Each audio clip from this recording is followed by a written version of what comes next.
So I saw that thing again.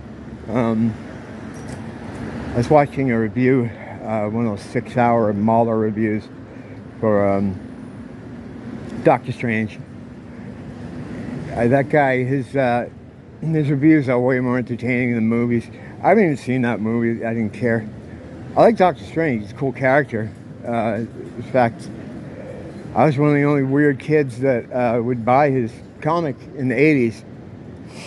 Every other month he was published because he wasn't a big seller. But yeah, I fucking love Doctor Strange. But I thought the first movie was good, but I don't follow that Marvel shit at all anymore. It's just all activism, you know, like all entertainment is now.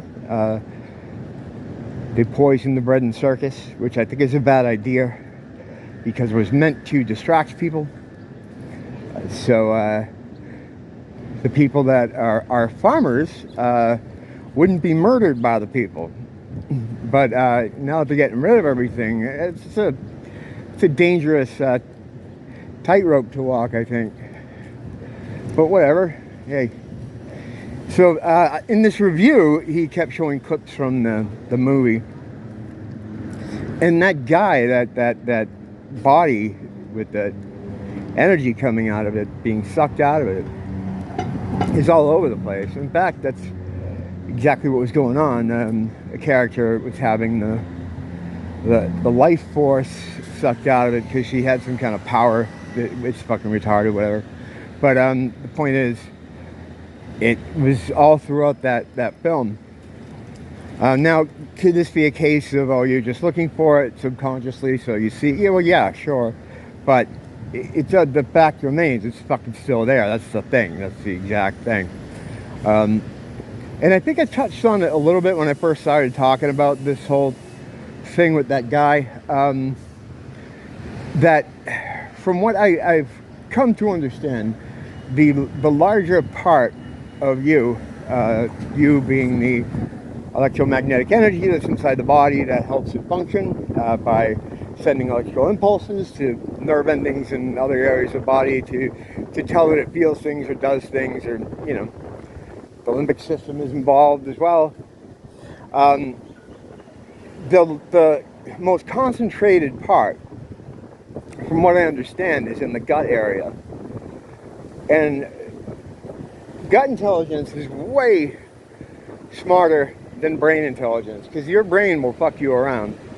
Like, I use the example, like if a car is coming towards you and your gut is telling you get the fuck out of the way, but in your brain at the same time is saying no, he'll see me, he must see me, right? He's gonna see me. I've had this conversation here as I've been hit by 3 cars walking with the right of way.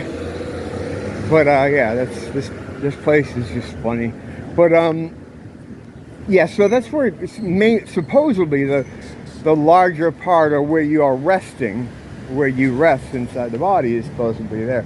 I was always open to the idea that perhaps I mean, you're somewhere else. The larger part of you, the greater part of you. Like someone was saying once, that you being here is almost like putting your finger in a bowl. You're the finger in the bowl, and the larger part of you is somewhere else. So whether you're transmitting to here or broadcasting, which, you know, I use that term a lot because it is about frequency and tuning into frequencies. Our ability here to see frequency is very limited. We can only see a very small band while we're in these suits, you know. But the idea is that the most concentrated part of the finger is actually in your gut. And that's why your gut instinct tends to have intuition, it tends to know a lot of things. And a lot of health problems, the mainstream science boys are starting to talk about how important gut health is. And keeping that healthy can fix a lot of things that may be going on with your body.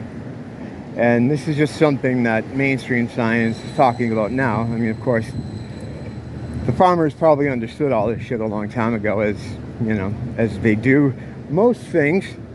But you know, when you're farming cattle, you know, you want to keep them in the dark, especially when your cattle has the capacity to think. Well, I mean, to some degree, some do, you know, but the so when you see them pulling people from that area, or that's the implication is they're drawing from that area, you know, it makes kind of sense to me why it's depicted that way. You know, it makes sense in a schizo way, but not even a schizo way. I think this is something someone relatively your average person could look at and say, oh yeah, that's that. So it's popped up there. Someone had made a comment that it pointing out that it's also the Led Zeppelin logo, the angel guy, who, you know, upon reading about it, is supposed to be either Icarus or Lucifer, you know, falling from heaven, or Icarus falling from whatever Icarus was trying to do. He was trying to fly on his way like an eagle to touch the sun, you know. But yeah, so I'm starting to see more about that, but I haven't really done a super deep dive on that imagery. Again, like many things, it's a horizontal pursuit. One of those things where I don't, as far as the elevator, if there is or a lift or an elevator, using you know, an analogy toward truth or understanding, just like power in this world, it goes up and down, not side to side. That's why the whole political thing is such a joke. Surprised not more people haven't seen through that whole parade. It's literally called left and right. It's like, if they could tell you anymore, you know. So what you're doing is you're just playing idiot ping pong over issues that are never going to go anywhere, because power, truth, understanding, and in the case of politics would be change in power, goes up and down, you know. Bottom being, of course, bottom, and top being, in this case, or in most cases in this sort of paradigm, the top. But yeah, so this is a horizontal pursuit, and I've kind of trained myself not to spend days anymore going into stuff like this. You know, it would be interesting to know more, and this is one of those things where I just, if it falls into my lap, I'll look at it. And in this case, it did. I was, you know, doing what was another horizontal pursuit, watching a movie review. The thing about birds too is, like, you'll see, I know this just kind of gets sidetracked on this thought, but I've had videos where you've seen people running from birds or getting freaked out because they all start flying at them. The bird can fly better than you walk.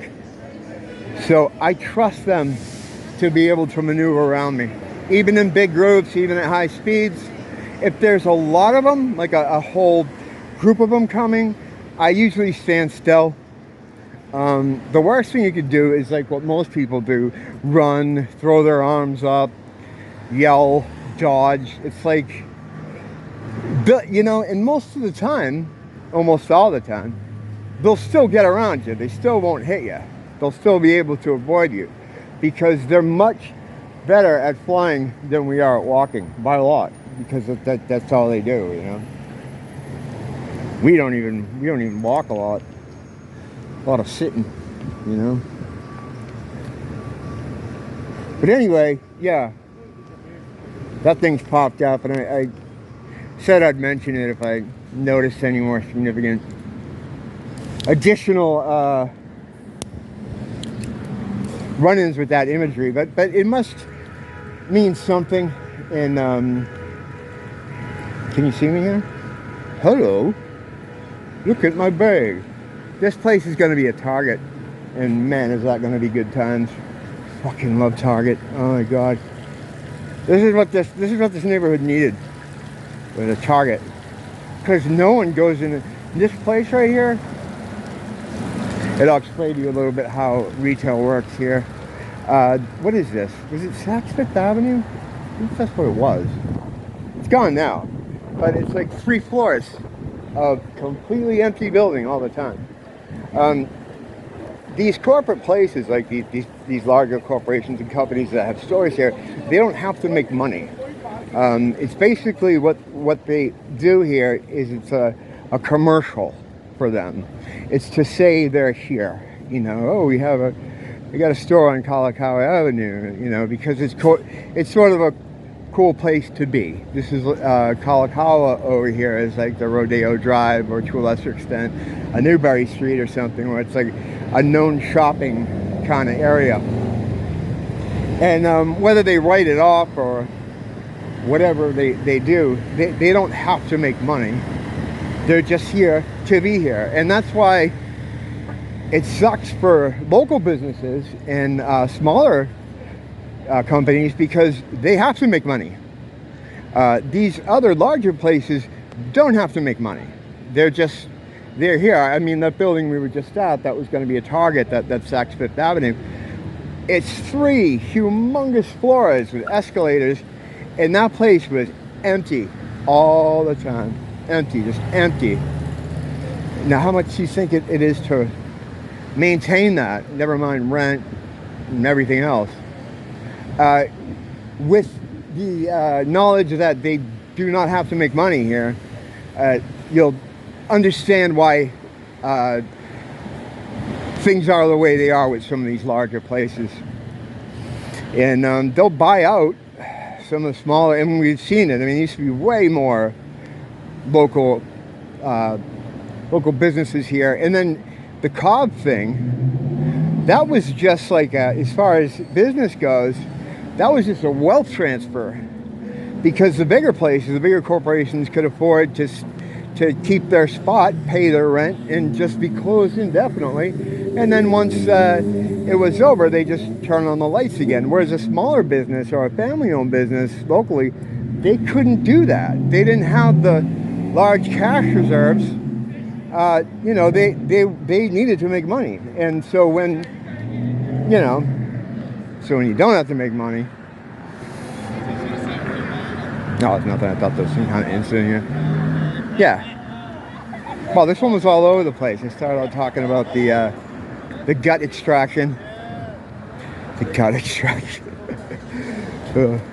Another flotilla of bad jokes that I'm gonna just let float on by.